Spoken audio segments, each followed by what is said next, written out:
Good day to each and everyone. I'm Lovely Roan Riola, a student from the Master of Arts in Nursing program. I am presenting to you my thesis titled Quality of Life Among Elderlies in Pangasinan. For Chapter 1, the brief background of the study. The world is experiencing incredible improvements in healthcare, technology, and general quality of life. But an inevitable trend, the aging of the population, is fast approaching. It has therefore garnered a lot of attention and is among the most significant demographic challenges in recent times. Around the world, it is the phenomenon as communities are bracing for a historic demographic change. And also, as individuals age, they often encounter a range of challenges. Therefore, it is crucial to gain an understanding of success in aging to attain high quality of life. The study's aim objective was to determine the quality of life of elderly in Pangasinan in terms of health, social integration, leisure activity, functional activity, and environmental functionality. As a healthy aging is considered one of the four-foot goals of the country, there is a need to conduct more investigations that pertain to the quality of life of the Filipino elderlies. For this reason, the quality of life of the elderlies are linked to healthy aging. Going deeper into the context of overall quality of life of the aging population provides insights to create a healthier and sustainable Filipino nation. Therefore, this study focuses on exploring the quality of life of the elderly people in Pangasinan. For the theoretical framework, I use several theoretical frameworks to support my study's goal of determining the quality of life of the elderly in Pangasinan. The theories used as framework to assist the study include Melley's quality of life model, Newman's theory of expanding consciousness, and also Resnick's theory of self-efficacy. It emphasizes self-efficacy, adaptive behaviors, and nursing interventions to investigate how these aspects contribute to an improved quality of life in the elderly. For the conceptual framework, the conceptual framework was an input, process, output model, a structured guide for undertaking the study. For the statement of the problem, this study aims to determine the quality of life of elderly people in Pangasinan. Specifically, it sought to answer the following questions. Number one, what is the demographic profile of the respondents in terms of age, sex, marital status, economic status, and living conditions? Second, what is the quality of life of elderly in Pangasinan in terms of health, social integration, leisure activity, functional activity, and environmental functionality?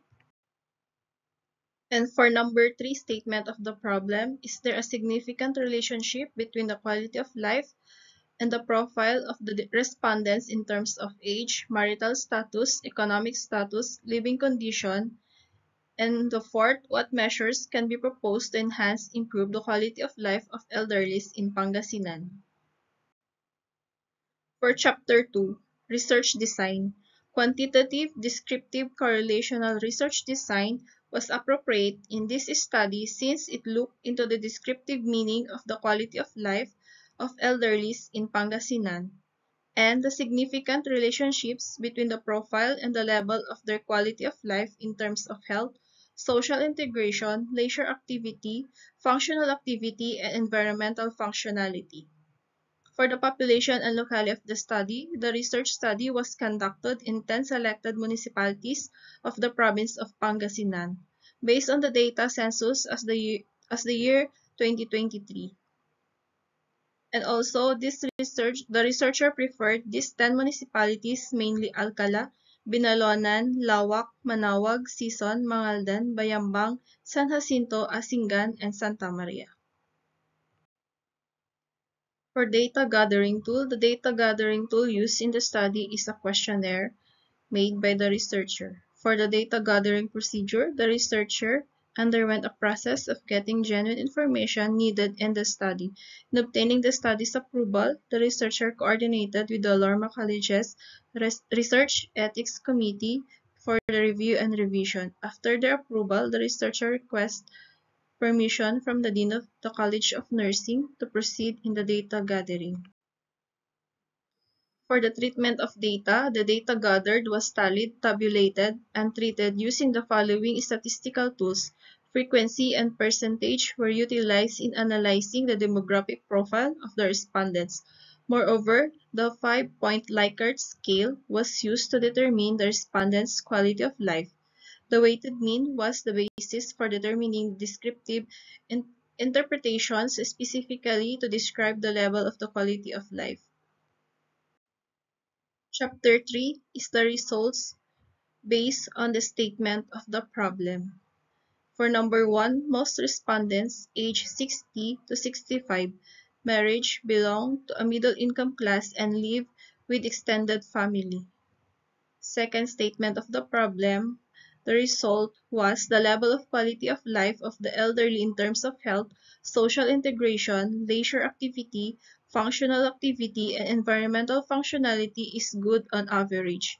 Environmental functionality and health aspects resulted in having the highest quality of life. Meanwhile, leisure activity and functional activity have the lowest quality of life. For the result of the third statement of the problem, there is no significant relationship between the quality of life and the profile of respondents in terms of age, marital status, and economic status. On the other hand, there is no significant relationships between the quality of life and living conditions of the respondents in terms of health, social integration, and environment functionality, and a significant relationship in terms of leisure and functional activity. And for the result of the number 4 statement of the problem, Educational Information Campaign or EIC material consisted of practices to be adopted in the elderly's lifestyle has been proposed to increase the quality of life of the elderly. For Chapter 4, here are some recommendations. Distribute the EIC material to the elderly who perceive an inadequate quality of life to motivate and enhance their well-being, and provide a copy of Educational Information Campaign material to be given by health practitioners to the elderly who have their weekly checkups that will support the elderly's ability to engage in the practices that fit within their own life patterns and prepare them to make effective health decisions day to day. Third, conduct interactional activities and programs coordinated with the LGU, Municipality Office, and Senior Citizens Association every week in order to increase the quality of life of the elderly. And also for future researchers exploring the quality of life among the elderly, it is recommended to employ a mixed methods approach. This could involve combining quantitative surveys capturing measurable aspects of quality of life with qualitative methods such as in-depth interviews on focus group discussions to understand the subjective experiences and perceptions of the elderly. Integrating quantitative and qualitative data can provide a comprehensive view of the factors influencing quality of life and offer richer insights for developing targeted interventions and policies. Sharing with you is my educational information campaign material output.